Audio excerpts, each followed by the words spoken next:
Irmãos, abramos nossas Bíblias na carta de Paulo aos Romanos, capítulo 5.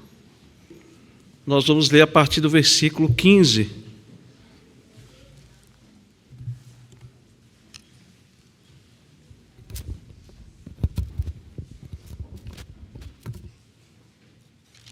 Romanos 5, a partir do versículo 15, diz assim a palavra do nosso Deus: mas o dom gratuito não é como ofensa, porque se muitos morreram pela ofensa de um só, muito mais a graça de Deus e o dom pela graça de um só homem, Jesus Cristo, foram abundantes sobre muitos. O dom, entretanto, não é como no caso em que somente um pecou, porque o julgamento derivou de uma só ofensa para a condenação, mas a graça deriva de muitas ofensas para a justificação. Se a morte reinou pela ofensa de um, e por meio de um só, muito mais os que recebem a abundância da graça e o dom da justiça reinarão em vida por meio de um só, a saber, Jesus Cristo. Portanto, assim como por uma só ofensa veio o juízo sobre todos os seres humanos para condenação, assim também por um só ato de justiça veio a graça sobre todos para a justificação que dá vida. Porque, como pela desobediência de um só homem muitos se tornaram pecadores, assim também, por meio da obediência de um só, muitos se tornarão justos. A lei veio para que aumentasse a ofensa, mas onde aumentou o pecado, aumentou muito mais ainda a graça, a fim de que, como o pecado reinou pela morte, assim também a graça reinasse pela justiça, que conduz à vida eterna, por meio de Jesus Cristo, nosso Senhor. Amém. Meus irmãos, nós temos considerado aos domingos, sempre que temos oportunidade, essa carta de Paulo aos Romanos, e na última oportunidade vimos que o apóstolo Paulo, ele vem falando sobre dois homens, Adão e Jesus. Ele diz que esses dois homens são os cabeças, são cabeças da humanidade. Podemos dizer que Adão, tanto Adão como Jesus, esses dois homens, eles estão na porta de dois mundos. Esses dois homens estão na porta de dois mundos. Imaginem os irmãos, dois mundos, cada um com a sua porta. E nessas portas tem alguém te esperando. Em uma porta está Adão, em outra porta tem Jesus. Quando nós nascemos, nós entramos automaticamente na porta onde Adão está posto. E quando você passa pela porta do mundo onde está posto Adão, o que você recebe? O que você recebe quando entra por esta porta?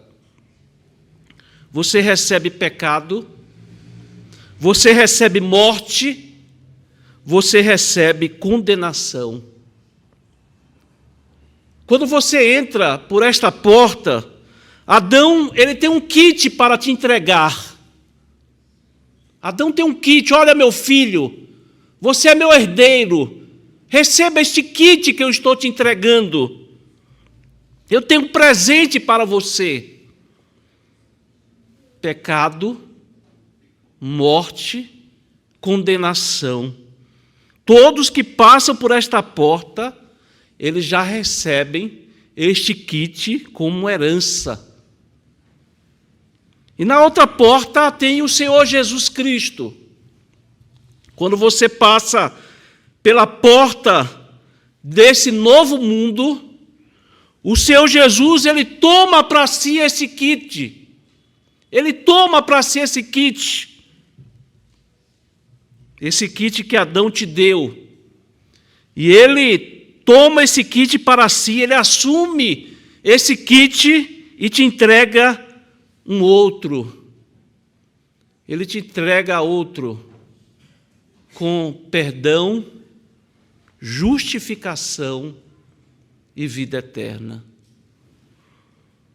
Nós precisamos, irmãos, conhecer a história desses dois homens. Isso vai fazer uma grande diferença, vai trazer a transformação que a humanidade precisa.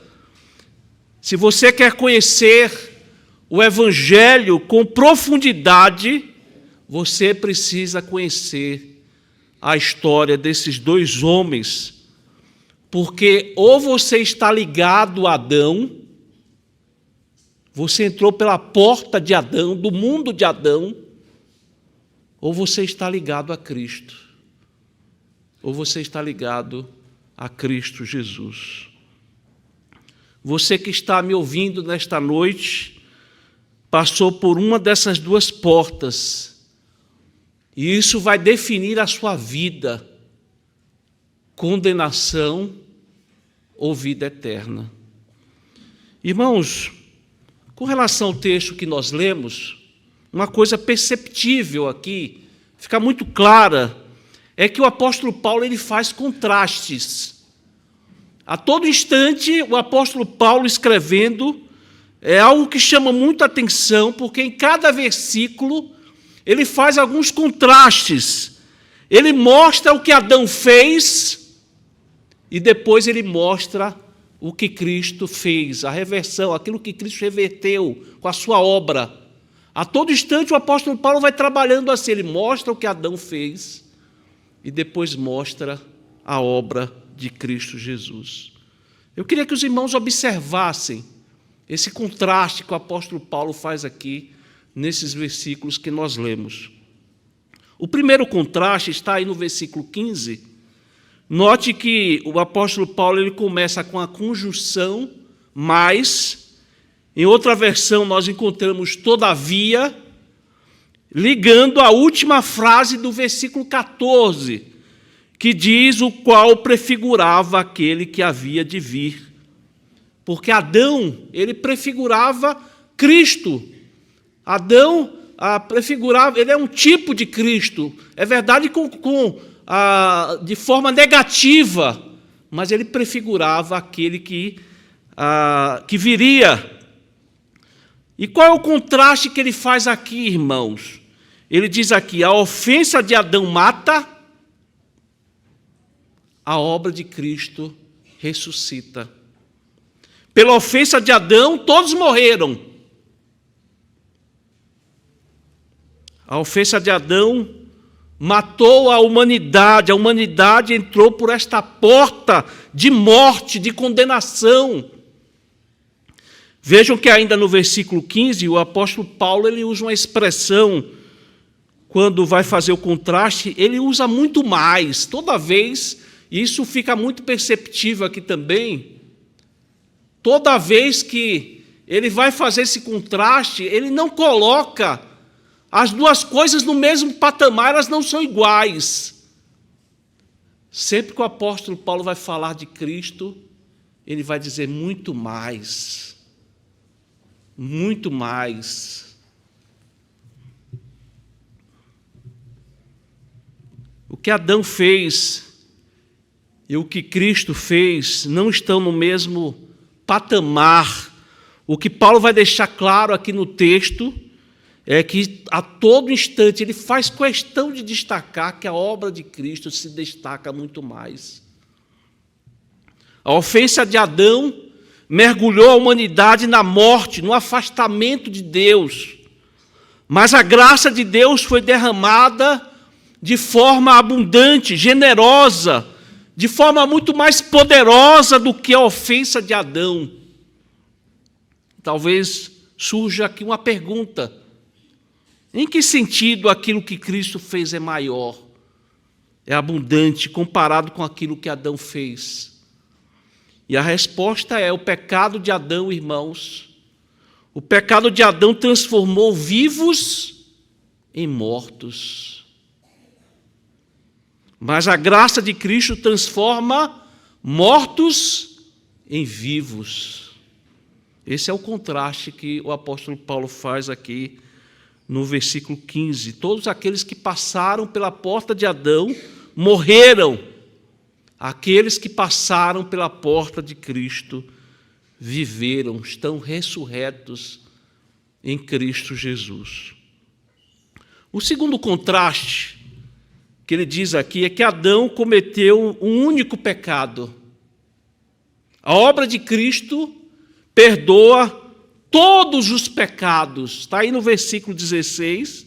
Novamente ele faz um contraste aqui, não entre iguais, mas um maior e um menor. A todo instante ele vai mostrando isso. A graça é muito superior ao pecado de Adão. O que Cristo fez é infinitamente maior do que Adão fez. Esse único ato de Adão lá no Éden lançou a humanidade na perdição. Foi uma única ofensa. Ele desobedeceu a Deus. Mas a graça, por meio de Jesus, não perdoou apenas aquele pecado lá no Éden, mas ele perdoa todos os nossos pecados. O pecado lá que Adão cometeu, com relação àquilo que nós herdamos, e tudo que você comete de pecado, se você entrou pela porta de Cristo, eles estão perdoados.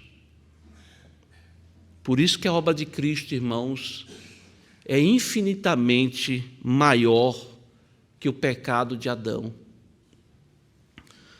Terceiro contraste aí, irmãos, nós podemos observar no versículo 17. Nós podemos chamar esse contraste de dois reis. Dois reis. Paulo, ele chama um rei de morte. Ele chama de um rei de vida. É esse o contraste que ele faz aqui. Ele diz que o rei morte é passageiro. E o rei vida é eterno. E esse contraste aqui é maravilhoso, irmãos. Nos dá esperança. Aviva em nós essa esperança. Viver em Cristo é uma vida cheia de esperança, porque nós sabemos que viveremos eternamente com Ele. E ele está dizendo assim, irmãos, a partir do momento que Adão pecou, a morte entrou no mundo. Nós falamos um pouco disso no domingo passado. Quando Adão abriu a porta, o pecado entrou, ele segurou a porta e entrou a morte junto. E o que é que a morte se tornou, irmãos? A morte se tornou um rei que governa esse mundo. A humanidade toda é cativa da morte. Todos nós sempre temos receio de falar da morte, algo que nos incomoda. Sempre a morte traz aquele momento assim de constrangimento. Para muitos é algo aterrorizante. Para muitos é algo que incomoda. Nós ficamos inquietos com relação à morte. A morte ainda mexe com todos através do seu cetro. Mas veja o contraste aqui, irmãos. A obra de Cristo mata a morte. A obra de Cristo mata a morte e nos transforma em reis. É isso que o apóstolo Paulo está dizendo aqui. É um contraste maravilhoso esse aqui, porque ele diz que nós não somos mais escravos da morte. Nós já estamos reinando em vida. Não é isso que a palavra de Deus diz? Que nós já reinamos com Cristo? Nós já reinamos com Cristo. É isso que a palavra de Deus diz a todo instante. Deus não apenas nos libertou do poder da morte, Ele fez muito mais do que isso, irmãos. Ele nos tornou nobreza. reis e rainhas. É isso que a palavra de Deus nos diz. Em reis e rainhas no mundo por vir.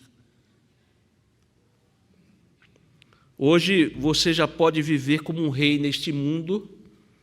Paulo vai dizer lá no capítulo 6, se Deus quiser nós trataremos futuramente, ele vai dizer que a morte, o pecado não terá mais domínio sobre vós, ou seja, a morte não reina mais, porque nós já estamos em Cristo. Nós já estamos em Cristo. Hoje, à medida que nós somos assediados pelo pecado, nós podemos dizer não. Ele não domina mais sobre nós. Nós já podemos dizer não, porque em Cristo nós temos como fazer isso. Nós podemos agir como um rei, dizendo não ao pecado. Quando você, mulher, diz não ao pecado, você já está agindo como uma rainha. O pecado não é mais senhor da nossa existência, porque o Rei dos Reis, o verdadeiro Rei dos Reis, já venceu a morte. E nesse sentido também o apóstolo Paulo deixa muito claro que a obra de Cristo se destaca muito mais do que o pecado de Adão. É isso que ele faz aqui, quando ele faz esse contraste. Tem mais um contraste aqui, irmãos, está no versículo 18. Aqui ele faz um contraste entre atos, entre ações. Veja que um ele chama de ato de desobediência e o outro ele chama de ato de justiça. Dois atos, dois contrastes ele faz aqui. O primeiro ato mencionado pelo apóstolo Paulo é o ato de desobediência de Adão. Ele diz que esse ato ofendeu a Deus. Esse ato trouxe condenação, trouxe ira, punição para toda a humanidade. Pense nisso. Pense comigo, meus irmãos. Pensem comigo. Uma pessoa que nasceu nesse mundo, que entrou pela porta de Adão, recebeu lá o seu kit. Uma pessoa que entra nesse mundo, o que é que ela precisa fazer para ir para o inferno? Talvez alguém diga assim, pastor, ela precisa ser uma pessoa má. Ela precisa ser um bandido. Ela precisa matar alguém, ela precisa roubar. Tem que ser mal. Na verdade, irmãos, ela não precisa fazer nada. Ela não precisa fazer nada, ela já está condenada. Porque ela já nasce debaixo da condenação.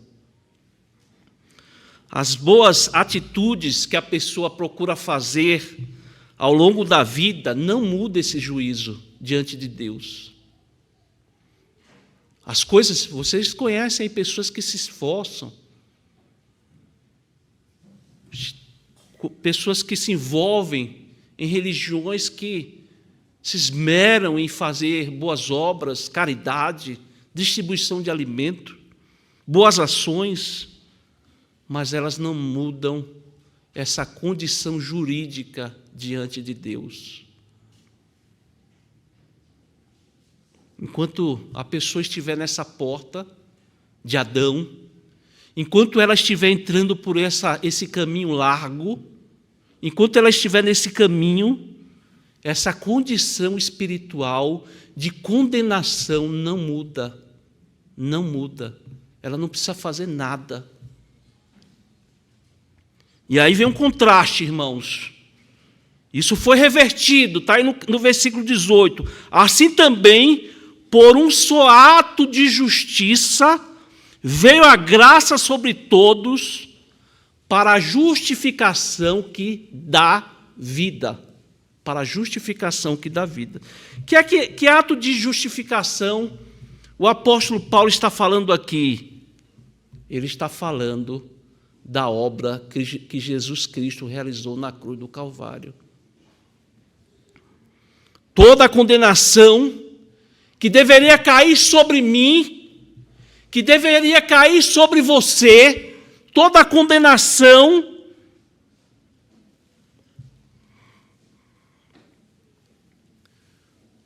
caiu sobre aquele Cordeiro de Deus que ficou a todo tempo em silêncio, cumprindo a sua missão na cruz do Calvário. Foi naquele dia, irmãos, foi naquele dia que o pagamento foi feito na cruz do Calvário. E o apóstolo Paulo diz que a graça veio através desse ato de justiça. Irmãos, no final das contas, Paulo está dizendo que nós somos participantes daquilo que o nosso representante fez lá no Éden, Adão. Se você está em Adão, ele é o seu cabeça. E o que ele fez pertence a você como herança. Desobediência, ira, pecado, condenação, morte, tudo isso é herança que você recebeu quando entrou pela porta de Adão. Do outro lado, tem Cristo. Se você entrou pela porta de Cristo, Ele é o seu cabeça. E tudo o que Ele fez também te pertence por herança. A Bíblia diz que Jesus obedeceu perfeitamente à lei. Ele cumpriu todos os requisitos. Ele cumpriu a missão. Ele nunca pecou. Ele foi completamente um homem íntegro. E essa integridade hoje é sua. Se você está em Cristo Jesus. É assim que Deus te vê. Quando Ele olha através de Cristo Jesus, da obra que Cristo realizou na cruz. Depois que Jesus recebeu a ira de Deus, morrendo lá na cruz, Ele ressuscitou no terceiro dia, vencendo a morte, e essa ressurreição é sua. Você herda, você tem a ressurreição por causa de Cristo. Então, o argumento do apóstolo Paulo é que ou você é participante de um, ou você é participante do outro. Ou você entra por uma porta, ou você entrou por uma porta, ou você entrou por outra. Irmãos, eu sei que às vezes parece repetitivo aqui o que eu estou dizendo. Às vezes parece que o apóstolo Paulo está repetindo aqui, insistindo nessas informações, mas essa é a mensagem que a igreja precisa pregar, irmãos. É essa a mensagem que a igreja precisa pregar. A Bíblia repete isso todo instante. É por isso que nós precisamos repetir, porque a Bíblia repete. E nós precisamos insistir nessas verdades. Quando nós olhamos para a história da igreja, só para que os irmãos tenham ideia, o apóstolo João, o apóstolo amado de Jesus, ele morreu por volta dos anos 90 depois de Cristo. Quando foi mais ou menos por volta do ano 130 depois de Cristo, estamos falando aí cerca de 40 anos, a igreja já tinha perdido o evangelho. A igreja já tinha perdido o evangelho. A igreja falava de salvação por obras. A igreja falava de salvação por caridade.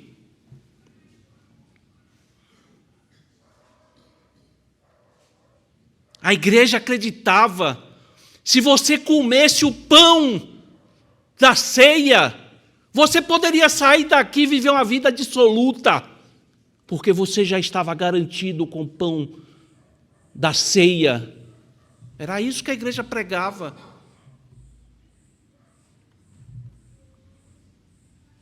O reformador Martinho Lutero, ele dizia que precisamos ouvir o Evangelho todos os dias, porque nos esquecemos dele todos os dias.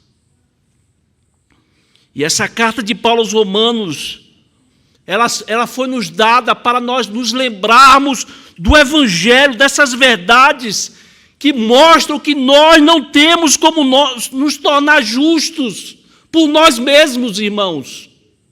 Não importa o que você faz,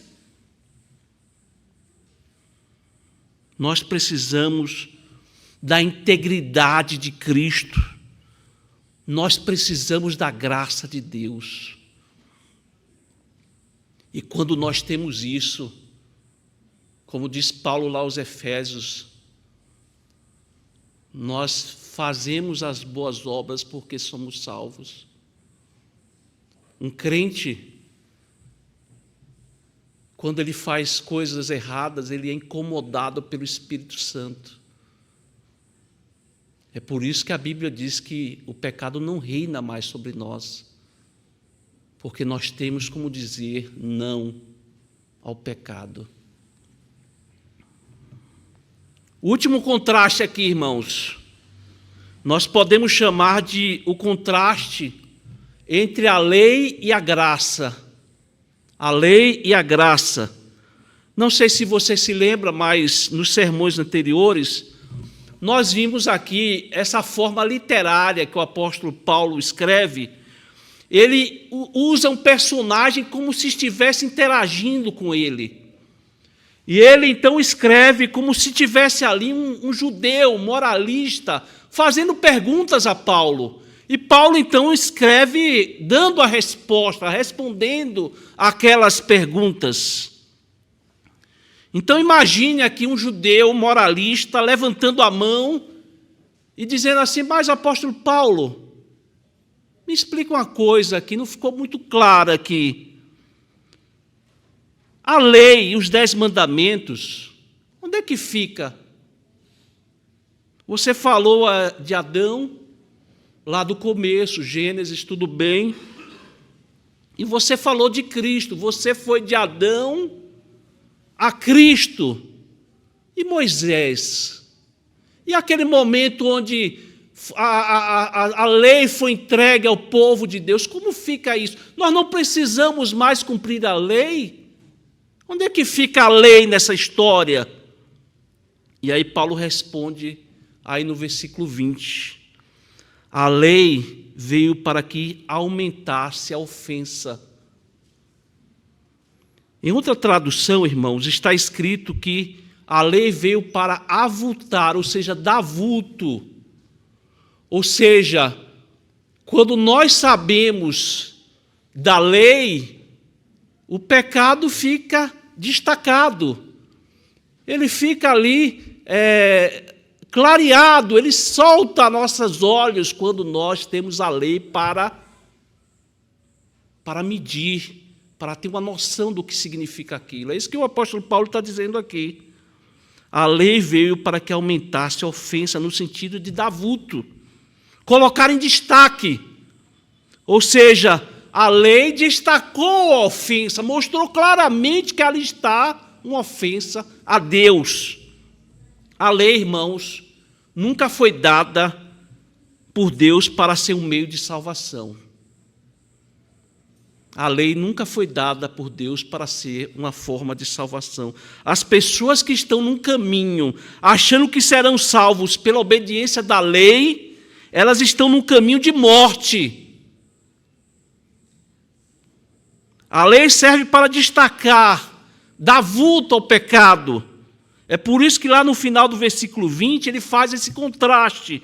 Ele fala da graça, quando ele diz: mas onde aumentou o pecado, aumentou mais ainda a graça. Os irmãos conhecem muito bem, desde pequeno, os irmãos ouviram na igreja essa tradução que diz: mas onde abundou o pecado, superabundou a graça. Os irmãos podem observar aí novamente que não são contrastes no meio ou no mesmo patamar. Paulo sempre destaca a obra de Cristo, infinitamente maior. Ela se destaca sempre nesses versículos e na Bíblia inteira, a obra de Cristo Jesus. E aí terminamos o versículo 21, quando Paulo responde a seguinte questão: mas qual é o objetivo de tudo isso, Paulo? O que significa tudo isso? Se Deus, nós somos presbiterianos, nós temos como uma doutrina cara a soberania de Deus, Ele sabe todas as coisas, Ele determina todas as coisas, nós cremos nisso. Mas por que esse plano de Deus foi assim? Paulo responde essa pergunta também. Por que Deus, ao criar a árvore do conhecimento do bem e do mal, Ele não colocou no lugar onde Adão não podia chegar, não pudesse chegar? Se Deus sabia que Adão ia desobedecer, comendo o fruto daquela árvore, por que Deus não colocou a árvore numa montanha, longe do acesso de Adão e de Eva? No versículo 21 ele responde, veja o que ele começa aí: a fim de que, ou seja, houve um propósito nisso, houve uma finalidade. Qual foi a finalidade? A fim de que, como o pecado reinou pela morte, assim também reinasse a graça pela justiça para a vida eterna, mediante Jesus Cristo, nosso Senhor. Irmãos, Deus permitiu que todas as coisas acontecessem dessa maneira, para que no final de tudo, haja um reinado eterno. Haja um reinado eterno, no qual a santidade e a justiça nunca mais serão imaculadas pelo pecado. Essa é a explicação de todas as coisas, irmãos. Um reinado de justiça, um reinado de verdade. Esse reinado nunca mais será interrompido pelo mal. Lá no Éden podia, a qualquer momento. A qualquer momento Adão poderia pecar. Você sabia disso? A qualquer momento Adão poderia pecar. No Éden sempre haveria o risco do casal pecar. E ninguém pode viver perfeitamente feliz se o pecado está cercando, se há um incômodo, se há uma aproximação do pecado. Mas no final, irmãos, esse plano gracioso, amoroso de Deus, nunca mais haverá pecado. Esse é o plano de Deus. Esse plano precioso, Ele permite que o pecado entre, Ele envia seu único Filho. Jesus mata o pecado para que no novo céus e na nova terra nunca mais exista a possibilidade de acontecer pecado novamente. Porque o pecado já foi morto na cruz. O pecado já foi morto na cruz. Esse é o plano, irmãos. Essa é a sabedoria de Deus. Onde abundou o pecado, superabundou a graça. Eu quero finalizar, irmãos, com algumas aplicações para a nossa vida. E primeiro eu gostaria de me dirigir a você que não crê em Jesus como seu Salvador. Você que ainda não entregou a sua vida a Cristo. Eu espero que tenha ficado claro para você que nesses dois homens estão as respostas que você precisa. As respostas para a condenação, as respostas para a salvação, as respostas para o inferno, as respostas para o céu. Essas coisas não dependem do que você faz. Lembre-se disso, essas coisas não dependem do que você faz. Se você é uma boa pessoa, se você se esforça, se você faz caridade, a sua salvação depende exclusivamente da porta que você entrou. Se você entrou e permanece na porta de Adão, ou se você entrou naquele que o Evangelho, na porta daquele que o Evangelho de João se denomina a porta. Foi Jesus que disse: eu sou a porta. Se alguém entrar por mim, será salvo. Entrará, sairá e achará pastagem. Essa é a grande questão da sua vida. Ou você está numa porta, ou você está na outra. Foi Jesus também que disse: venham a mim, todos vocês que estão cansados e sobrecarregados, e eu os aliviarei. Vocês em mim acharão descanso para a sua alma. Veja que Jesus está falando da alma. Ele tira, irmãos, essa carga maldita. Ele tira o peso do pecado e dá a vida eterna. Isso é alívio para a sua alma. Ele tira essa carga maldita do pecado e alivia a nossa alma com a salvação eterna. Gostaria também de falar com você que já é convertido, você que vive em Cristo, porque o grande valor de nós estudarmos passagens como esta é que essas passagens, irmãos, nos humilham. Essas passagens nos humilham, irmãos. Sabe qual é o problema da nossa vida? Não é porque de vez em quando nós fazemos coisas erradas. O problema não é esse. O problema da nossa vida é que nós somos maus.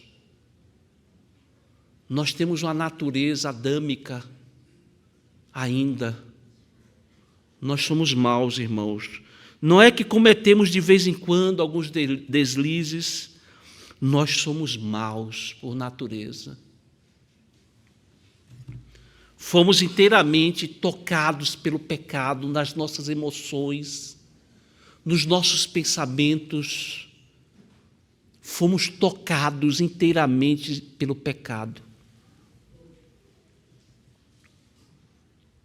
Temos um coração desesperadamente corrupto. Passagens como essas, irmãos, passagens como esta que nós estamos considerando, mostram isso. E nós não gostamos de ser vistos como maus. Você gosta de ser elogiado. É assim que nós gostamos de ser elogiados. Ninguém gosta de que a mão seja colocada na ferida. Mas essa é a verdade, irmãos. A palavra de Deus nos mostra isso. Os nossos problemas não podem ser resolvidos com pequenas melhoras, paliativos, ações generosas, band-aid em cima da maldade. Ela precisa ser colocada em Jesus. A nossa vida precisa ser colocada em Jesus e recebermos dele vida. Precisamos de renascimento, precisamos de ressurreição, precisamos de um coração regenerado que somente encontramos em Cristo Jesus. Você precisa viver uma vida, você que é regenerado, você que é convertido, precisa demonstrar isso na sua vida, porque nós somos luz do mundo, sal da terra, e precisamos mostrar isso. Quando Cristo faz obra em nós, irmãos, nós mostramos essas realidades no dia a dia.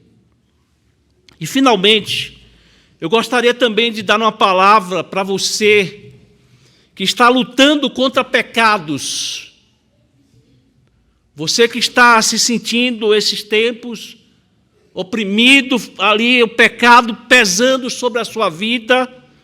Você que se sente com esse peso nas costas por causa de pecados. Romanos capítulo 5, lembra que a graça de Deus triunfa sobre pecados, irmãos. A graça de Deus triunfa sobre pecados. Quando nós consideramos os versículos, você deve ter notado aqui que não estamos falando de dois oponentes iguais. Eu ressaltei isso aqui várias vezes. Nós estamos falando do superior e do inferior, onde abundou o pecado, superabundou a graça. Gostaria então de convidá-lo a se apropriar dessas verdades. Você pode se apropriar dessas verdades maravilhosas, fazer dela a sua oração. Você que está vivendo sobre esse peso do pecado, você pode fazer dessas verdades maravilhosas a sua oração, para que fique impressa no seu coração. Porque o coração está cheio, a sua face vai mostrar, a sua boca vai mostrar, através do que você fala. Nós precisamos, irmãos, empunhar a armadura de Deus e no poder do Espírito Santo resistir ao diabo, fugir do mal e vencer o mundo, abandonando esse comportamento que não reina mais sobre você. Ele não reina mais sobre você. Se você está em Cristo, você é nova criatura. As coisas antigas já passaram, eis que se fizeram tudo novo. Que Deus abençoe a sua vida, meu irmão, minha irmã, você que está me ouvindo nesta noite, se aproprie dessa verdade. Onde abundou o pecado, superabundou a graça. Que Deus nos abençoe, irmãos. Amém.